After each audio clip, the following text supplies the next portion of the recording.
Todos nós adoramos a nossos filhos pequenos e os maiores, né? E estamos dispostos a fazer por eles todo o possível, não importa o quão difícil ou custoso seja. Isso nos torna vulneráveis para provar qualquer coisa com a esperança de que possa ajudar, não é verdade? Vemos muitas famílias que, uma após outra, dão a seus filhos 10, 15, 20 ou mais suplementos nutricionais diferentes, sem ter nenhuma ideia se estão tendo algum benefício real. Os suplementos nutricionais são caros e o mercado está saturado por uns 100 tipos de marcas distintas. Muitos deles são de uma qualidade questionável. E o setor em geral não está bem regulado por normas vigentes. Nunca se insistiu o suficiente sobre como uma dieta adequada deve ser o método mais importante na gestão nutricional eficaz de uma criança ou adulto com GAPS. Nenhuma pastilha, nenhuma cápsula no mundo conseguirá nunca um efeito similar ao que a dieta tem sobre a enfermidade desses pacientes. Sobretudo quando se trata de transtornos digestivos. E o GAPS é basicamente um transtorno digestivo. Devemos ser muito cuidadosos com o que introduzimos no intestino de nossos pacientes. Por quê? Porque muitos desses suplementos podem irritar o recobrimento do intestino, que já está irritado por si só e inflamado, e assim interferindo no processo de cura. Estou certa que você não quer investir um grande esforço na aplicação dessa dieta e então estragá-la toda por conta de uma pastilha. No entanto, não são todos os suplementos que são nocivos. Alguns podem ser muito benéficos e outros mesmo essenciais. Aqui vamos nos centrar naqueles suplementos que resultam de ser absolutamente essenciais, não pode faltar. A maioria dos pacientes da doutora Natasha tem conseguido muitos ganhos com o segmento da dieta e com os suplementos essenciais, sem necessidade de adicionar nada mais. Esses suplementos essenciais para as pessoas que têm a GAP são os probióticos, os ácidos graxos essenciais, que são as gorduras, o azeite de fígado de bacalhau fermentado, as enzimas digestivas, os suplementos de vitaminas e minerais. Muitos suplementos comerciais têm uma taxa de absorção muito baixa, alguns aproximadamente de 9%, de maneira que a quantidade que o corpo do paciente poderá absorver está muito abaixo do que se menciona na caixa. 9% é muito baixo, é muito pouco. Por suposição, a maioria dos fabricantes, embora eles saibam, não publicam na caixa ou na bula a quantidade que o corpo pode absorver. Deste modo, a tarefa de eleger um suplemento pode ser bastante difícil. A absorção dos suplementos é um processo muito complicado, que além da qualidade do suplemento também depende do estado do sistema digestivo da pessoa. Duas pessoas diferentes podem absorver quantidades diferentes de um mesmo suplemento. E o sistema digestivo das pessoas com GAPS geralmente não se encontram na melhor forma, portanto, não poderão absorver os nutrientes. Para complicar ainda mais a situação, muitos nutrientes competem pela sua absorção no intestino, de maneira que o seu paciente vai tomar muitos suplementos de cálcio, por exemplo, e isso poderá alterar a absorção de outros nutrientes, como magnésio, zinco, cobre, ferro e alguns aminoácidos e outros, criando assim uma deficiência de outros nutrientes. De fato, esta é uma área muito confusa da nutrição.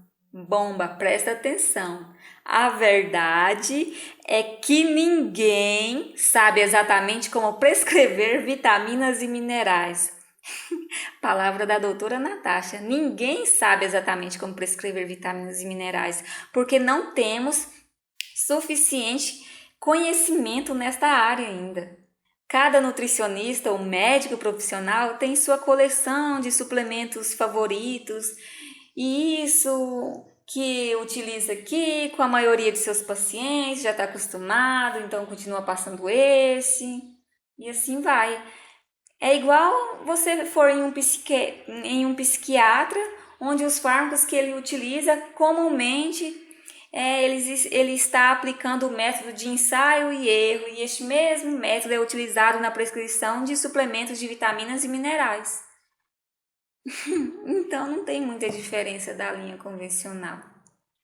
Viu que está dando muito certo com alguns pacientes?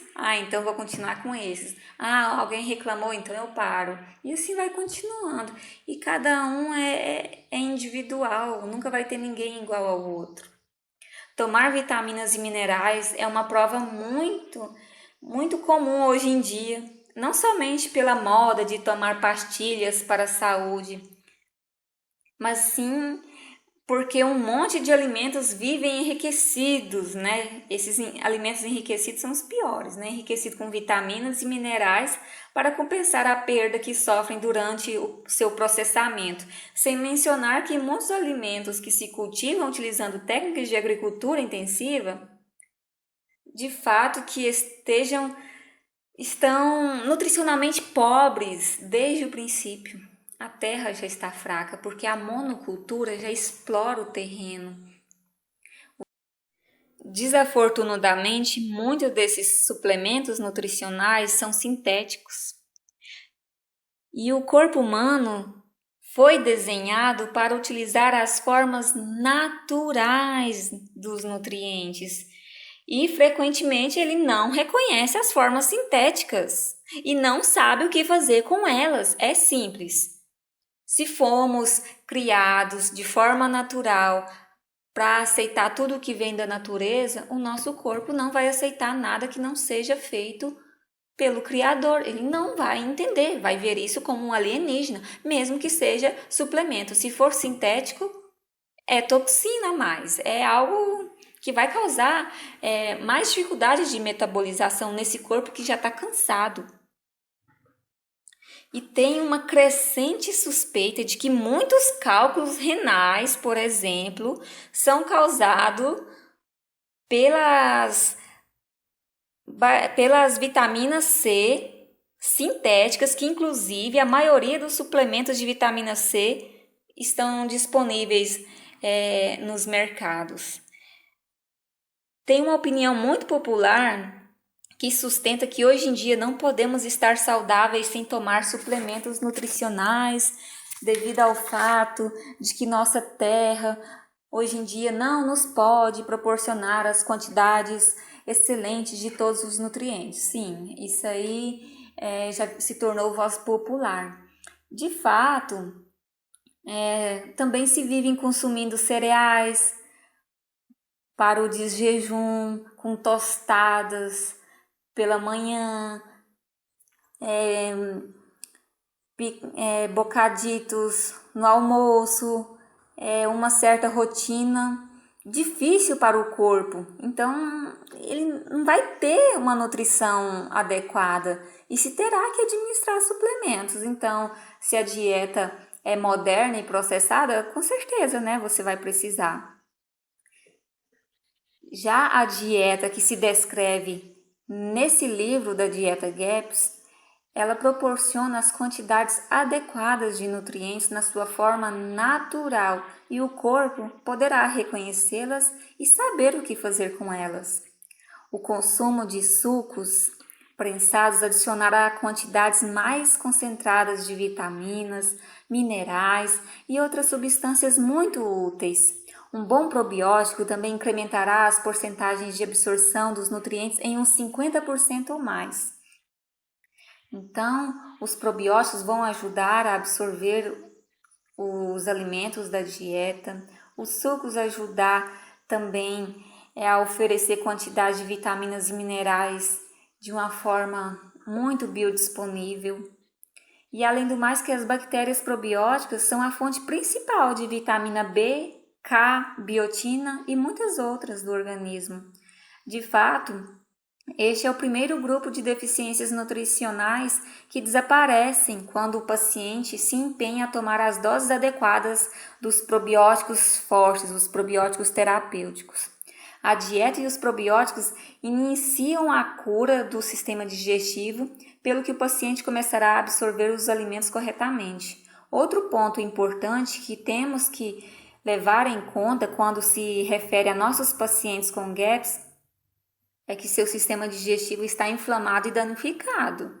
E muitos suplementos sintéticos, aditivos e aglutinantes nas pastilhas e nas cápsulas agravam ainda mais a irritação do revestimento dessas paredes intestinais,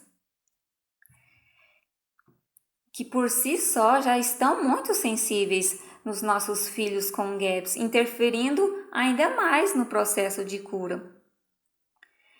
Temos visto muitas pessoas que se esforçam na aplicação da dieta, mas penso que elas não chegam aos seus melhores resultados porque suprimem o consumo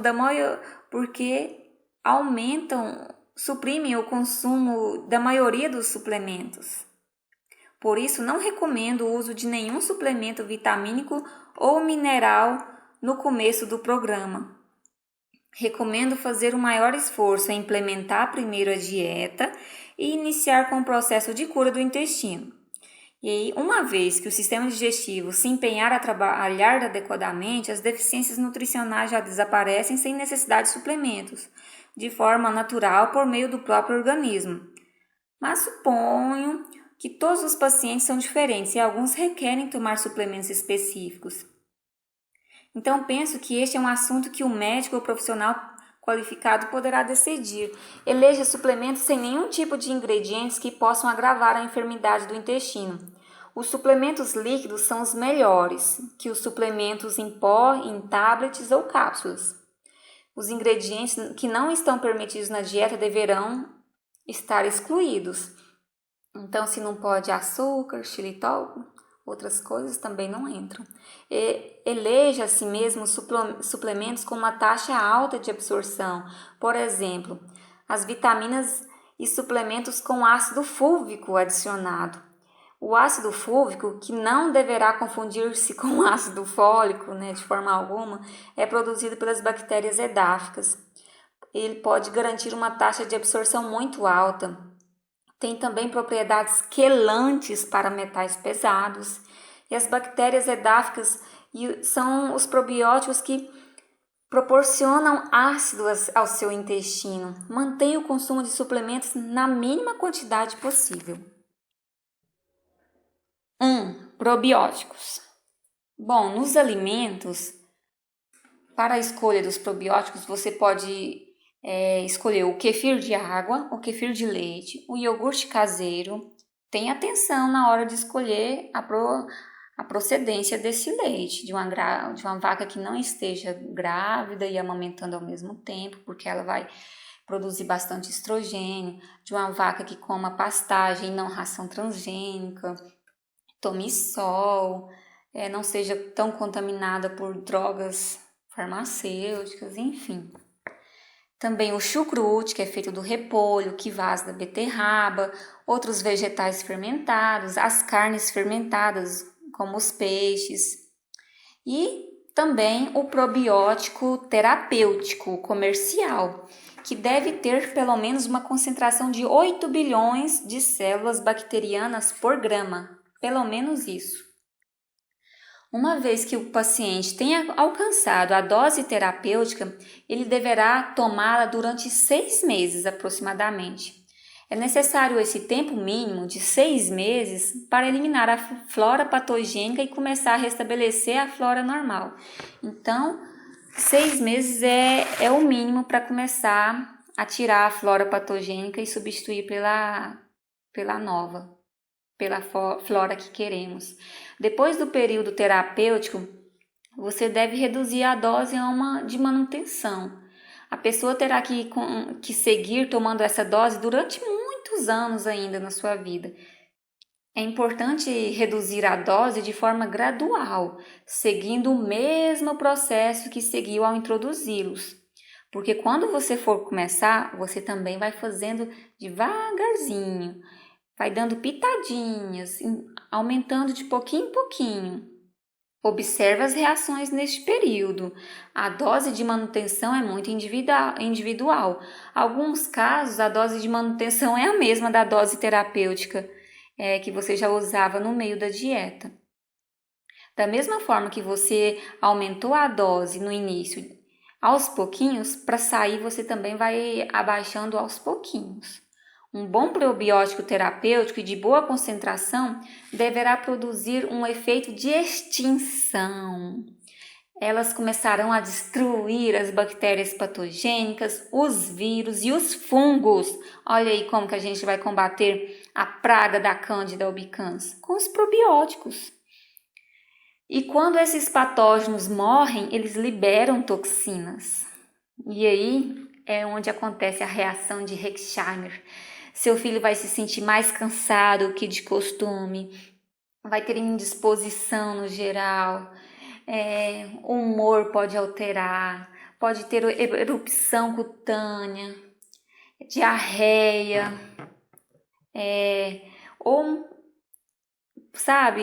pode manifestar várias dessas coisas. Para uma criança de 2 a 4 anos, você pode tomar de 4 a 8 bilhões de células bacterianas por dia.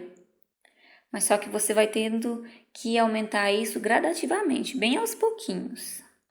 Uma criança de 4 a 10 anos, você pode dar de 8 a 12 bilhões de células bacterianas por dia. Também aumentando cautelosamente de pouco em pouco. E um adulto, ele pode tomar ao redor de 15 a 20 bilhões ao dia desse probiótico. Para assegurar que os probióticos sobrevivam ao estômago, a regra geral é tomá-los com os alimentos ou depois das comidas, quando a maioria do ácido estomacal se adere às partículas dos alimentos. Então, qual é o horário melhor? Estômago cheio, junto com as refeições ou após. E o melhor probiótico deve ter 3 cepas, 3 grupos principais, e eles precisam estar juntos. O melhor do mercado é o que tem o Bacillus subtilis, das bactérias edáficas, que produzem o ácido fúlvico, que quela metal pesado, que é altamente, que lhe torna tudo mais biodisponível. Então tem que ter os lactobacilos, os Bacillus subtilis, que são as bactérias edáficas, e os bifidobactérios. E aí as subclasses de cada um, Aí você pode ter lactobacillus bulgaricus, acidófilos, raminosus, plantarum, salivarius, reuteri, johnsoni, casei, delbrueski, bifidum, breve, longo, infantis, boulard, Escherichia coli, Enterococcus faecium, Streptococcus faecalis, e aí nos bacilos subtilis, que são as bactérias edáficas, as subclasses de licheniformes, ceriums, breves, pumilis. E sobre os bifidums, eu já disse, Pode ter bifidobactérias animais, fermentum, termófilos, curvatus, gazeri, paracasei, sporigenos, lactis. Um exemplo. Então, escolha o probiótico de 3 grupos principais: os lactobacilos, as bactérias edáficas e os bifidobactérios. 2. Ácidos graxos essenciais. São as gorduras de origem animal. E os pacientes que têm GAPs devem consumir muito esse tipo de gordura, que são as gorduras das carnes frescas, as gorduras extraídas delas, das gorduras lácteas, como a manteiga, o creme, a manteiga ghee, as gorduras das gemas de ovo, banha de porco, de vitela, de ganso, de galinha, de pato, do ovo fresco, dos peixes e mariscos de água fria, salmão, sardinha, cavala, camarão, truta, enguia. o óleo de coco também. E aí as outras gorduras que a gente deve consumir, mas sem ser no preparo da cozinha para não esquentar, a gente pode extrair o óleo de fígado de bacalhau, óleo de cucuqui, azeite de linhaça, azeite de canho, que é o CBD, né, maconha, azeite de chia, óleo de abacate, azeite de prímula, azeite de cártamo, óleo de girassol prensado a frio, semente de groselha, óleo de noz, óleo de borragem, azeite de oliveira prensado a frio, usar apenas em pratos frios, né? Não pode cozinhar com eles. Óleo de amêndoas, as algas do mar e da água doce, o fitoplâncton, focas, baleia, lúcio, carpa, arenque, arinca. Os frutos secos como nozes, avelãs, pinhões, castanha do Pará e sementes como girassol, gergelim e abóbora também oferecem boas gorduras. E o ômega 3, que é o ácido linolênico, LNA, que é transformado em ácido eicosapetenoico, o EPA, e o ácido docosahexanoico, DH, também deve estar dentro da dieta. Ele é encontrado de forma natural no óleo de fígado de bacalhau fermentado. Focar também no ácido linoleico, lá, ômega 6, no ômega 9, que é o ácido oleico. E as pessoas geralmente consomem em sua dieta mais ômega 6, né, do que o ômega 3, o qual os predispõe a diversas enfermidades inflamatórias, e a proporção ideal é muito individual, mas geralmente é de 2 de ômega 3 para 1 de ômega 6, então tem que ser muito mais ômega 3 do que ômega 6, tem que ser o dobro de ômega 3 na alimentação. E os azeites devem estar em vidro escuro, devem ser prensados a frio, que não sejam refinados, desodorizados ou adulterados. E você deve usar 1 a 3 colheres ao dia na comida fria. O azeite de oliveira tem muito ômega 6, pouco ômega 3 e muito mais de ômega 9. Os componentes mais importantes são os menos abundantes, que é o beta-caroteno, a vitamina E, a clorofila, o esqualeno, os fitoesteróis, as substâncias terpênicas, os polifenóis e muitos outros. O calor destrói seus componentes menores e modifica os ácidos graxos insaturados, transformando-os em nocivos ácidos graxos trans. Por isso, não pode aquecer azeite de oliva, porque as gorduras poliinsaturadas não são estáveis. Elas são sensíveis ao calor e elas se tornam trans. Para cozinhar, use apenas gorduras estáveis, como a manteiga clarificada, né? A manteiga, o óleo de coco, a gordura de pato, de ganso, banho de porco, de cordeiro, de vitela, de galinha, enfim. E o óleo de coco é rico em gorduras saturadas, ácido láurico, o ácido caprílico e o ácido mirístico. Ele é antiviral, antibacteriano e antifúngico. O óleo de coco também combate a Candida albicans. E a parte branca e seu líquido é muito rico em gorduras saturadas, em fibras, em vitaminas, minerais, vitamina E, caroteno, tocotrienóis e muitos outros micronutrientes. Use as gorduras saturadas para cozinhar, assar ou fritar. E você deve comer a gordura das carnes, a pele das aves, a pele do peixe gordo. Não jogue fora essas coisas, escolha as carnes gordas para comer. Obtenha muita carne de origem animal. 3. Óleo de fígado de bacalhau. As nossas sinapses cerebrais dependem quase totalmente de colesterol. O cérebro é quase totalmente feito de gordura. E a perda de memória é um dos efeitos de alguns alopáticos que reduzem o colesterol, como a simvastatina, né? Então você deve comer peixe pelo menos uma vez por semana, porque é a melhor maneira de se obter EPA e DH para os indivíduos que já são saudáveis. No entanto, para as crianças e adultos que têm a GAPS, isso já pode não ser suficiente, devido que eles têm uma incapacidade para digerir os alimentos adequadamente. Então, fazer uma criança que tem problema gastrointestinal comer peixe uma vez por semana não vai ser suficiente para ela ter todo o seu ômega 3 necessário. Elas necessitam de suplementos de EPA e de DH em forma de óleo de bacalhau e outros óleos de peixe. Se for em forma sintética, já não absorve, tem que ser no óleo do bacalhau. O óleo de fígado de bacalhau proporciona ácidos graxos ômega 3, que é o DH e o EPA, colesterol, vitamina A e vitamina D, naturais. As fontes mais comuns são as suas vísceras, o fígado, os rins. O ômega 3 também é encontrado em produtos lácteos, como também os ovos, no peixe azul, né, no fígado do bacalhau mesmo, do fléton, do tubarão e dos mamíferos marinhos. Nossos avós já fermentavam o fígado de bacalhau. Hoje em dia, o processo de extração de óleo implica calor, pressão, solventes, refinação alcalina, descoloração, desodorização e etc.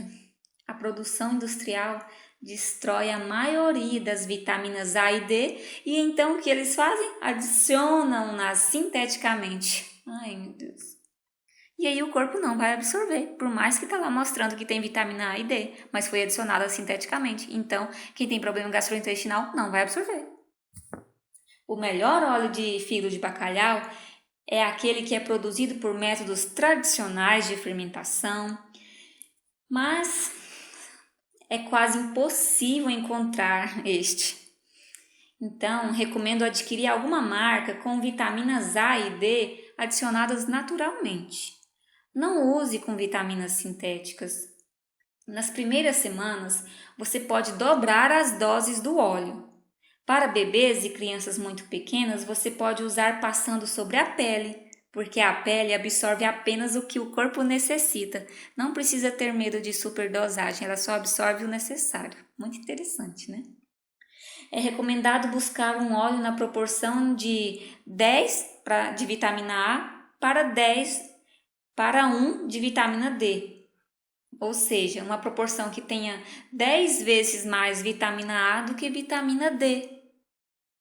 É uma informação interessante. Então, o óleo de fígado de bacalhau tem que ter 10 vezes mais vitamina A do que vitamina D. Porque essas crianças que têm problemas gastrointestinais, elas precisam muito de óleo de fígado de bacalhau. Seus cérebros estão famintos, porque tem muita coisa que consome o ômega 3, gerando problemas de memória e de aprendizado. Essas substâncias que depletam os níveis de ômega 3 são os fungos, os vírus, os parasitas, as bactérias, os metais pesados, os pesticidas e outros químicos, a insulina de carboidratos processados e açúcares de cereais, como dos amidos também, o aspartame, que é um adoçante, a heparina, o veneno de cobra também consome ômega 3, o veneno de abelha, as lesões cerebrais, a falta de oxigênio, as drogas alopáticas redutoras de colesterol, como eu já citei, a simvastatina.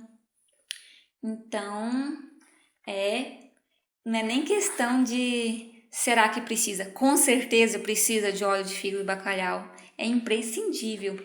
Para a depressão, é melhor mais EPA do que DH, a concentração. Mas em um corpo saudável, você pode obter DH do EPA. Agora, não sei se em um corpo com GAPS, você poderá obter o DH a partir do EPA. O DH é considerado o mais importante para o bom funcionamento do cérebro. Então, no nosso caso de crianças com GAPS, é necessário fornecer ambos, DH e EPA, aos pacientes a fim de ajudá-los. Ok? 4. As enzimas digestivas. As pessoas que têm GAPS geralmente têm hipocloridria, que é a baixa produção de ácido clorídrico no estômago? Essas pessoas com uma flora normal, disbiose, quase sem exceção, produzem níveis muito baixos de ácido gástrico no estômago. As toxinas produzidas pelo crescimento excessivo de espécies de fungo, como a cândida, a clostridium e outros agentes patogênicos, têm uma grande capacidade para reduzir a secreção dos ácidos do ácido estomacal. Nossa. Então, normalizar a produção do ácido no estômago é a intervenção mais importante para corrigir o processo digestivo desde o seu início. Os pacientes com GAPS necessitam de suplementos de sucos gástricos, que é a betaína de ácido clorídrico com a pepsina adicionada. Eles deverão tomar a betaína e a pepsina antes de cada comida. Se a cápsula for de adulto, 200 a 300 mg de betaína mais 100 mg de pepsina, e deverá tomar da seguinte forma. Para crianças entre 2 e 3 anos, 2 ou 3 pitadinhas são suficientes. Para criança entre 3 a 4 ou 6 anos, meia cápsula, dessa de 200 e 300 mg de betaína e 100 de pepsina. E de 6 anos em diante, a dose varia entre meia a uma cápsula. Para determinar a dose correta para seu filho, comece a partir de uma pitadinha de poeira com as primeiras colheres da comida. Em 2 ou 3 dias, aumente para 2 ou 3 pitadas e assim sucessivamente. Assegure-se de não administrar nenhum probiótico ao mesmo tempo que a betaína, porque já que o ácido destrói as bactérias probióticas, né?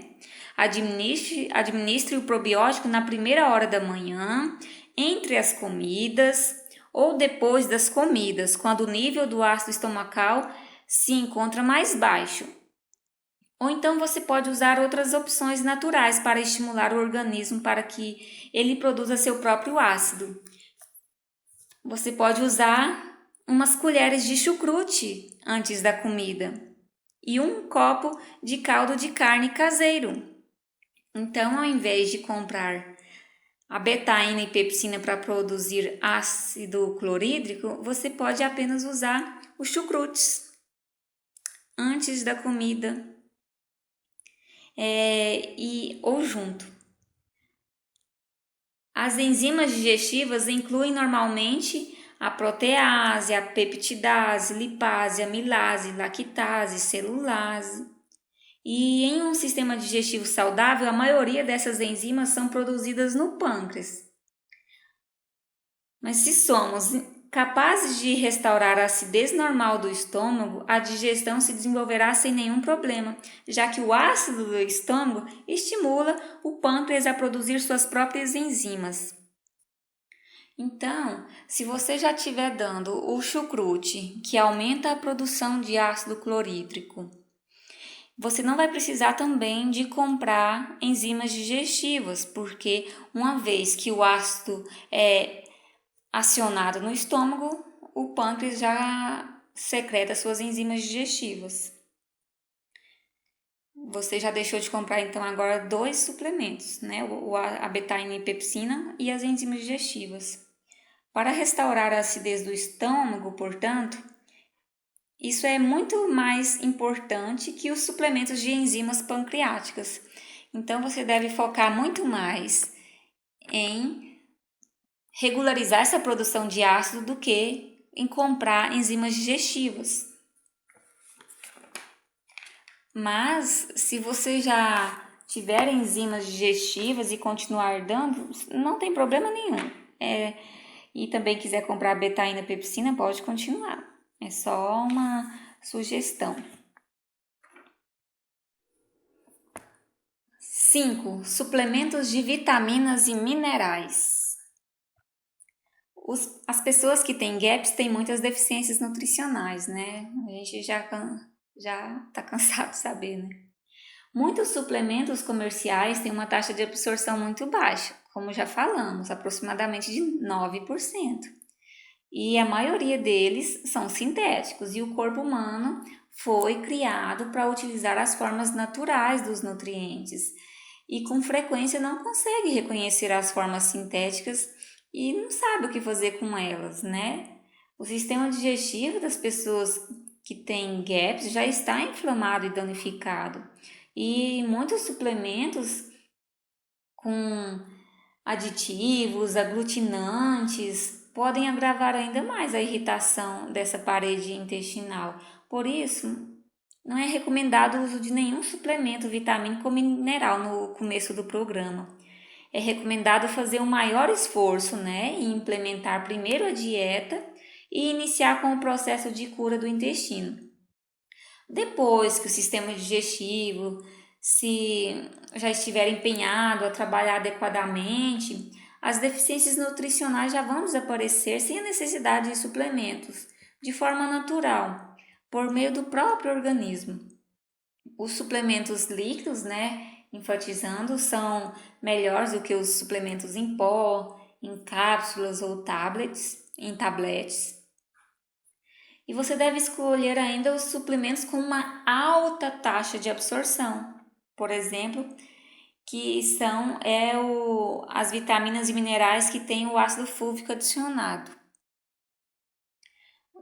Que, como já disse antes, ele é produzido pelas bactérias edáficas, porque ele pode garantir uma alta taxa de absorção e tem também as propriedades quelantes para metais pesados, e elas são probióticos que proporcionam um ácido ao seu intestino, que ajuda demais. Então, você deve manter o consumo de suplementos na quantidade mínima possível.